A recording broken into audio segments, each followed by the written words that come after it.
सिलचर के बरम बाबा मंदिर प्रांगण में पूरे श्रद्धा व मर्यादा के साथ छठ पूजा के पावन अवसर पर श्री बरम बाबा के तालाब में आरती कार्यक्रम आयोजित किया गया। शिलकुड़ी की स्थानीय सामाजिक संगठन सनराइज क्लब के उद्योग से आयोजित इस कार्यक्रम में बड़े पैमाने पर भक्तप्राण लोगों ने उत्साह के साथ भाग लिया। इस कार्यक्रम में प्रमुख अतिथि के रूप में शिलकुड़ी रामकृष्ण मिशन के प्रधान पुरोहित मनोरंजन चक्रवर्ती मौजूद रहे। इस दिन गंगा आरती के साथ साथ धार्मिक सांस्कृतिक कार्यक्रम का भी आयोजन किया गया। छठ पूजा की इतिहास तथा कई और धार्मिक तत्वों पर कई वक्ताओं ने विस्तारित तौर पर सुप्राचीन पौराणिक कहानियों का सामने रखा और लोगों को जागरूक भी किया। कुल मिलाकर एक आनंदपूर्ण माहौल में गंगा आरती तथा दूसरे कार्यक्रम आयोजित किए गए। बरम बाबा क्षेत्र में ऐसे धार्मिक कार्यक्रम आयोजित किए जाने पर आवासीय क्षेत्र के लोगों के साथ साथ राह चलते लोगों को भी काफी हद तक आनंद उल्लास के साथ इस वक्त को बिताते देखा गया। छठ पूजा के पावन अवसर पर बराक घाटी में श्रद्धा का माहौल है और बरम बाबा क्षेत्र में लाखों पुण्यार्थी इस क्षेत्र में अर्घ्य प्रदान करते हैं और छठ मैया की पूजन तथा भगवान सूर्यदेव के दर्शन के लिए जुटते हैं। कुल मिलाकर एक आनंदपूर्ण माहौल में बरम बाबा प्रांगण में छठ पूजा की तैयारी जोरों पर चल रही है। देवलोक में निवास करने के लिए मुझे गंगा चाहिए। उन्होंने कहा कि भगीरथ, गंगा के प्रबल वेग को पृथ्वी संभाल नहीं पाएगी। इस तरह अगर गंगा धरती पर आई तो पृथ्वी के समूल नाश हो जाएगा, पृथ्वी का टुकड़े टुकड़े हो जाएंगे। उनके प्रबल वेग को संपूर्ण सृष्टि में केवल एकमात्र कोई रोक सकता है तो अवधाधानी भगवान शंकर। तुम पहले शिव जी को प्रसन्न करो, क्या वो इस कार्य के लिए तैयार है? उसके बाद तुम गंगा ले जा सकते हो। भगीरथ ने भगवान शंकर की कठोर तपस्या आरंभ की। भगवान शिव जी जब प्रसन्न हुए तो उन्होंने कहा कि हे भगवान शंकर, मैं गंगा को अवतरित करना चाहता हूँ और उसके प्रबल वेग को पृथ्वी संभाल नहीं पाएंगे, अतः आप कृपा करके उनके वेग को धीमे कर दीजिए, इसका कोई युक्ति निकालिए। भगवान शंकर तो प्रारब्ध का चक्र पहले से ही जानते थे। वो मुस्कुराए और उन्होंने कहा कि मैं प्रस्तुत हूँ, तुम गंगा को लेकर आओ। जब भगीरथ गंगा को लाने के लिए गए तो उनके प्रबल वेग इतना तेज था कि शास्त्रों में ऐसा वर्णित है, ब्रह्म वैवर्त पुराण में भी ऐसा उल्लेख है कि भगवान शंकर से अगर जरा सी भी चूक हो जाती तो पृथ्वी का समूल नाश होने से कोई नहीं बचा सकता था। भगवान शंकर मां गंगा को अपनी जटाओं में बांधकर ध्यान मग्न हो गए। वे भूल गए कि मुझे गंगा को वापस भी करना है भगीरथ को। फिर भगीरथ उनकी तपस्या में, अनेक प्रकार के कठोर तपस्या में भगवान शंकर को रिझाने का अपना प्रयास करने लगे।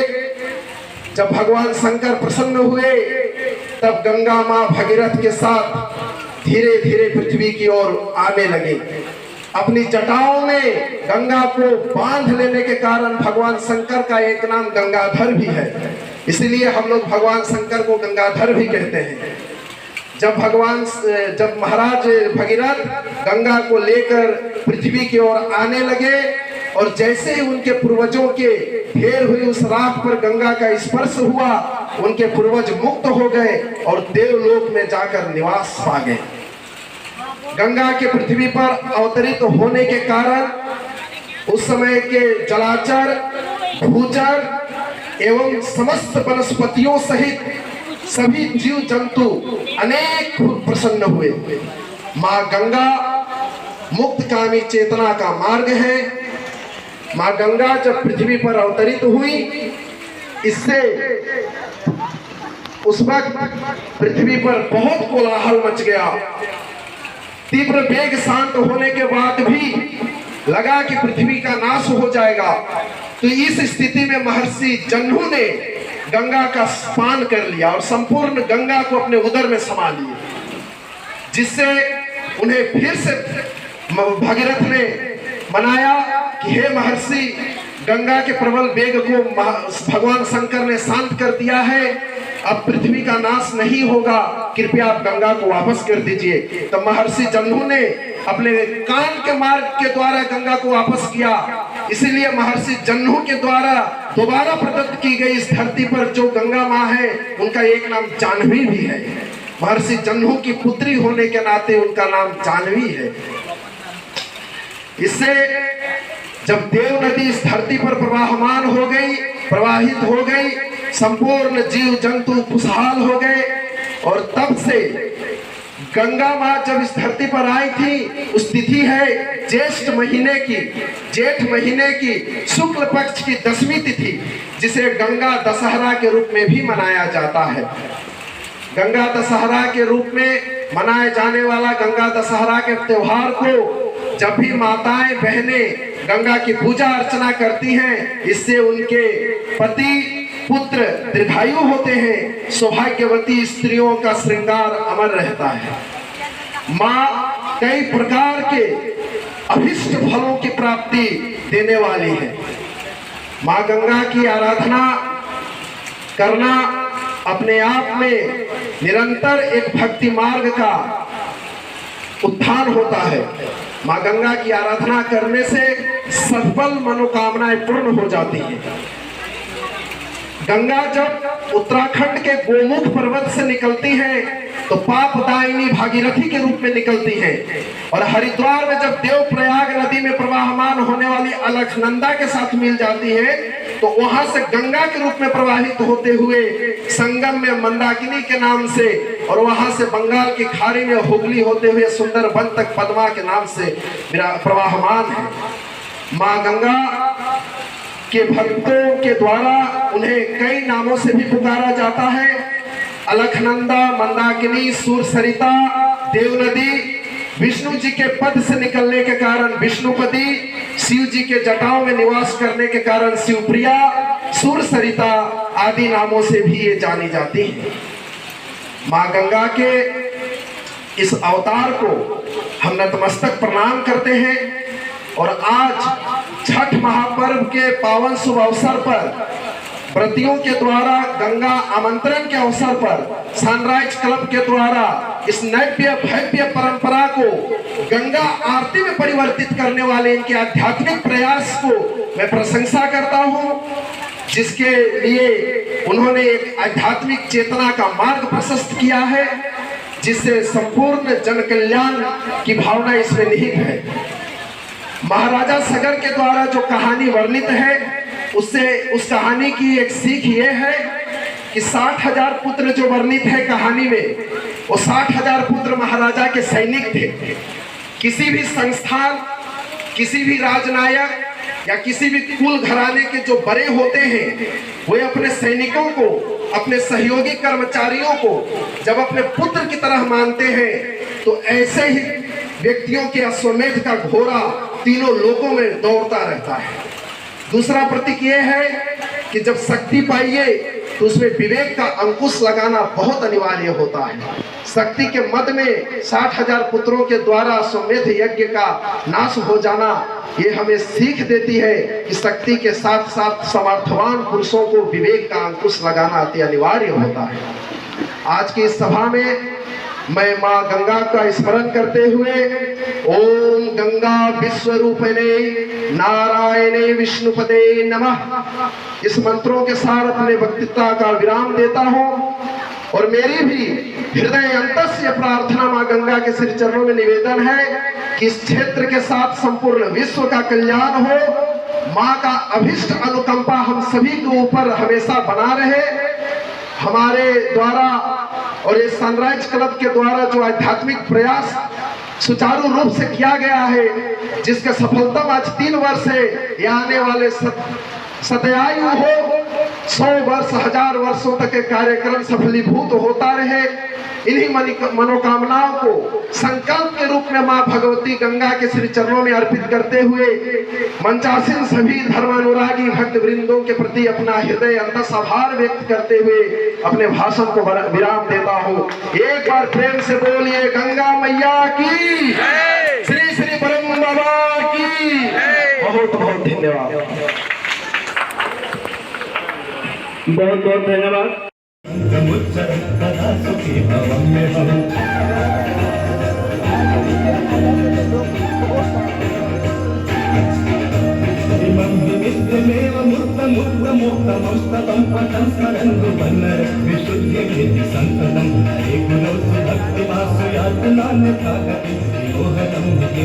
सुशंकर चिंतन विमोहन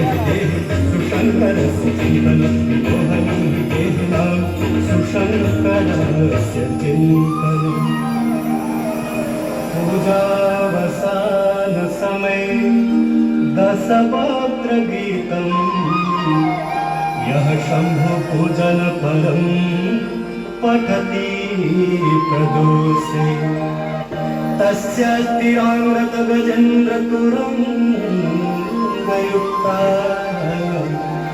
लक्ष्मीं सदैव सुमुखीं प्रददाति शम्भो लक्ष्मीं सदैव सुमुखीं प्रददाति शम्भो लक्ष्मीं सदैव सुमुखीं प्रददाति शम्भो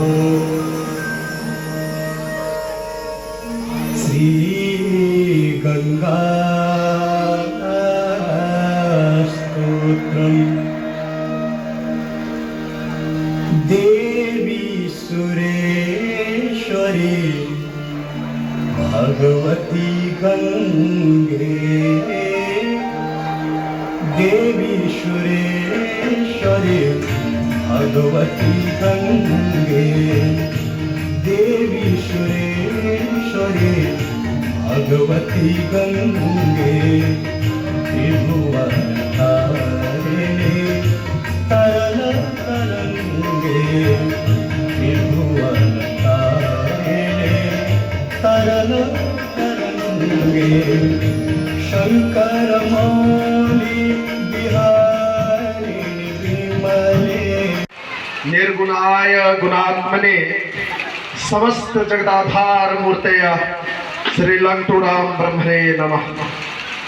संपूर्ण सृष्टि को संचालित करने वाली माँ गंगा के इस पवित्र आराधना के शुभ उपलक्ष्य को शुभारंभ करने से पहले इस क्षेत्र के प्रधान आराध्य देवता श्री श्री ब्रह्म बाबा के सुमिरन से प्रारंभ करना मेरे लिए नियति निर्मित किसी परम सौभाग्य से कम नहीं है। आज की इस सारस्वत सभा को सफल करने के लिए मैं क्षेत्र प्रधान देवता श्री श्री ब्रह्म बाबा के पावन श्री चरणों में शतकोटि प्रणाम निवेदन करता हूं कि आज के इस कार्यक्रम को सफल करें। प्रकृति के सबसे नाजुक चीज केले के पत्ते पर ब्रह्मांड के सबसे प्रखर तेज को आमंत्रित करने के आस्था का जो महापर्व छठ के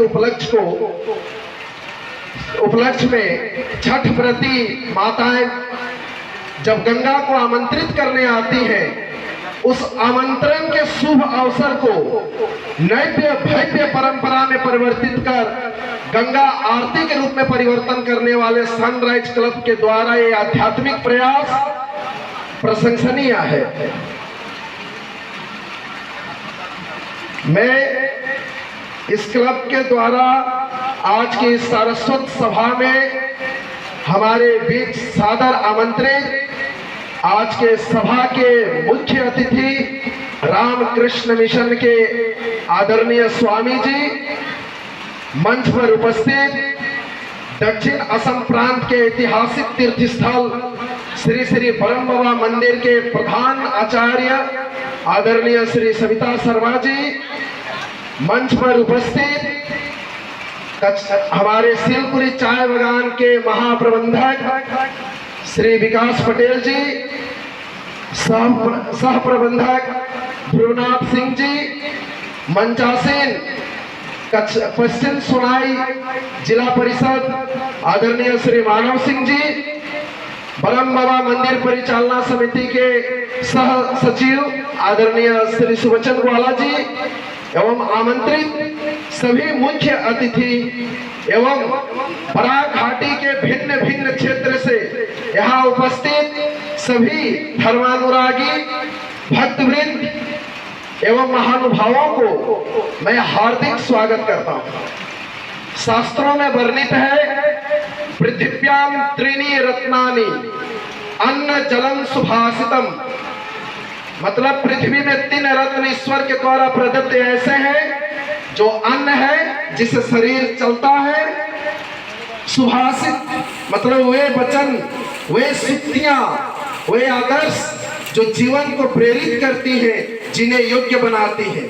उसके बाद जल, जल में भी ऐसे जल जो मैं व्यक्तिगत रूप से हमेशा मानता आया हूँ कि माँ गंगा कोई नदी नहीं है, वो हमारे मुक्तकामी चेतना का प्रवेश द्वार है एवं इस देश की ऐसी सांस्कृतिक रेखा है जिनके दोनों किनारे इस देश का अस्तित्व, इस देश की संस्कृति और इस देश का ज्ञान रहता है। आज से कई हजार वर्ष पहले इक्ष्वाकु वंश में महाराजा सगर नाम के एक बहुत बलशाली और पराक्रमी राजा हुए, जिनके 60,000 पुत्र थे। उस 60,000 पुत्रों को लेकर महाराजा सगर ने एक अश्वमेध यज्ञ करने का निर्णय लिया। अश्वमेध यज्ञ वो यज्ञ है जिसको करने के लिए एक अश्व छोड़ा जाता है और वो अश्व संपूर्ण पृथ्वी के साथ तीनों लोकों में भ्रमण करता है, और जो राजा उस अश्व को अपने राज्य में रोक लेता है, छोड़ने वाले उस राजा के साथ उसे युद्ध करना पड़ता है और जीतना पड़ता है, अन्यथा उसे अपना राज्य हार जाना पड़ता है। महाराजा सगर जब अपने अश्व को छोड़े थे, उस वक्त उनके पराक्रम के सामने पृथ्वी में दूसरा कोई राजा नहीं था जो उस अश्व को रोक सकता था। वो इतना बलशाली अश्व था जो तीनों लोकों में भ्रमण कर सकता था। इस बात को देखकर देवताओं के राजा इंद्र को गंभीर चिंता हुई। उन्होंने कहा कि मैं इस घोड़े को ही चुरा लेता हूं, और उस घोड़े को चुरा कर उन्होंने कपिल मुनि के आश्रम में रख दिया। कपिल मुनि के आश्रम में जब घोड़ा बंधा हुआ रखा गया, ये खबर महाराजा सगर के पुत्र अंशुमान जी को पड़ी। उन्होंने अपने 60,000 भाइयों को कहा कि इस घोड़े को छुड़ा लो। उनमें पराक्रम अधिक था। उन्होंने बिना कुछ सोचे समझे कपिल मुनि के आश्रम में आक्रमण कर दिया। आक्रमण के शोरगुल से जब कपिल मुनि ध्यान मग्न थे, उनका ध्यान भंग हुआ, तब वे उनके नेत्रों से निकलने वाली प्रबल ज्वाला में 60 के 60,000 पुत्र जलकर वहीं पर राख का ढेर हो गए। ये समाचार जब अंशुमान को पड़ी, वे तुरंत मुनि के आश्रम में गए और जानकर उनसे क्षमा याचना की। उदार चरित्र मुनि अंशुमान को क्षमा कर दिए और उनके भाइयों को भी क्षमा कर दिए। लेकिन अब उनका मुक्ति कैसे मिले, इस मुक्ति के लिए अंशुमान ने विनम्रता पूर्वक उनसे निवेदन किया कि हे महर्षि, मेरे भाइयों को मुक्ति कैसे मिले, इस संदर्भ में आप कोई युक्ति सुझाइए। उन्होंने कहा कि जैसे ही आपके भाई के राख हुए इस समाधि स्थल पर गंगा की कोई धारा स्पर्श कर जाएगी, ये तुरंत मुक्त हो जाएंगे। अतः आप गंगा को धरती पर लाने का प्रयास कीजिए। अंशुमान ये खबर अपने पिताजी महाराज सगर को दिए। सगर ने बहुत प्रयास किए, गंगा अवतरित नहीं हुई, तो उन्होंने ये काम अपने अगले पीढ़ी अंशुमान को दे दिए। अंशुमान के द्वारा भी जब गंगा इस पृथ्वी पर नहीं आई, तो उन्होंने इस कार्य को अपने अगले पीढ़ी महाराजा दिलीप को दे दिए। दिलीप के कठोर तपस्या करने के बावजूद भी जब वो असफल रहे, तो उनके अगले वंशज महाराजा भगीरथ को ये कार्य उन्होंने सौंप दिया। भगीरथ अत्यंत कठोर तप में लग गए। 5,500 वर्ष तपस्या करने के बाद जब माँ गंगा प्रकट हुई, तो उन्होंने कहा भगीरथ ने कि माँ, मैं चाहता हूं कि आप धरती पर अवतरित हो जाएं। उन्होंने कहा कि मैं देव नदी हूं, मैं ऐसे ही धरती पर नहीं आ सकती। आप इसके लिए प्रजापति ब्रह्मा जी से उनको प्रसन्न कीजिए, उनसे अनुमति लीजिए।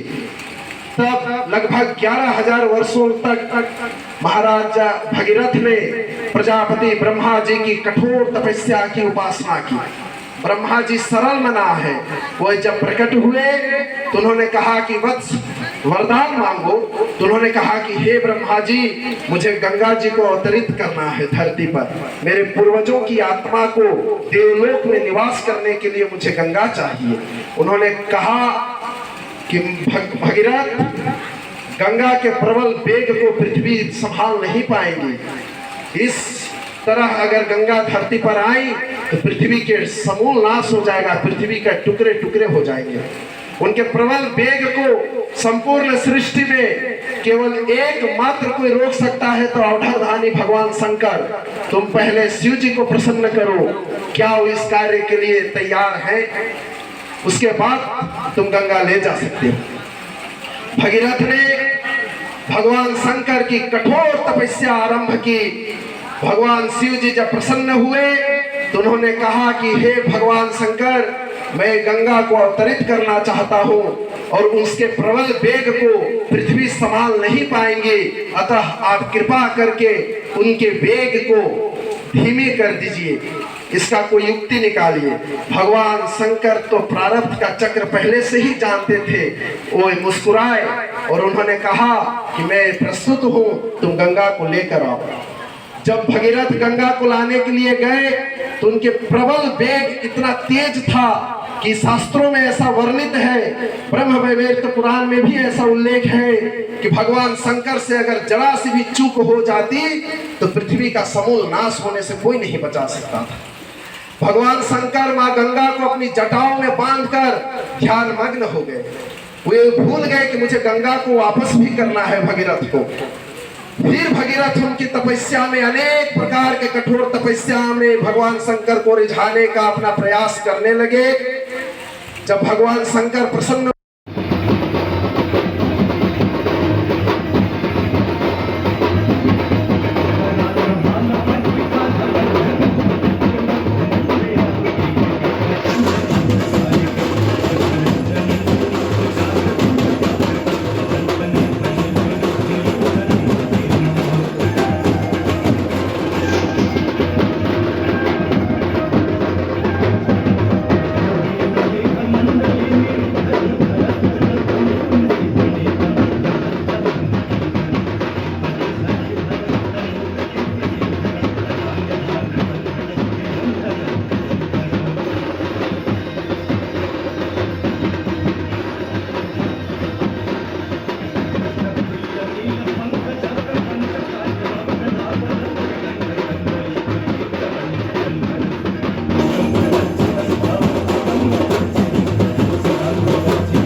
कुंद कोटरे बसन विमुक्त दुर्मति सदा चिरस्तगंत